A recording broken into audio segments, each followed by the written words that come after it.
મહેસાણા જિલ્લાના ગોજારિયા અને તેની આસપાસના ગ્રામ્ય વિસ્તારોમાં છેલ્લા કેટલાક સમયથી ખનિજ માફિયાઓ ભારે સક્રિય બન્યા છે. રાતના અંધકારથી લઈને દિવસના અજવાળા સુધી નિયમોને નેવે મૂકીને ગેરકાયદેસર ખનન એટલે કે રેતી અને માટી ચોરીનો કાળો કારોબાર ફૂલ્યો ફાલ્યો છે. સ્થાનિક તંત્રની કથિત મૌન સહમતિ વચ્ચે ભૂમાફિયાઓ કુદરતી સંપદાને બેફામ રીતે લૂંટી રહ્યા છે. ગોજારિયા ગામની સીમમાં અને નજીકના વહેણ કોતરોમાંથી કોઈ પણ જાતની પરવાનગી વિના મોટા પાયે માટી અને રેતીનું ગેરકાયદેસર ઉત્ખનન કરવામાં આવી રહ્યું છે.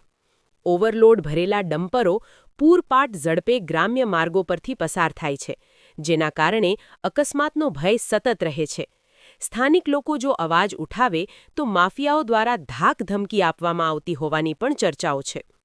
જ્યાં સુધી ભૂસ્તર વિજ્ઞાન અને ખનિજ વિભાગ કડક હાથે આ માફિયાઓ સામે લાલ આંખ નહીં કરે, ત્યાં સુધી ગોજારિયાની ધરા પર થતું આ ચીરહરણ અટકશે નહીં.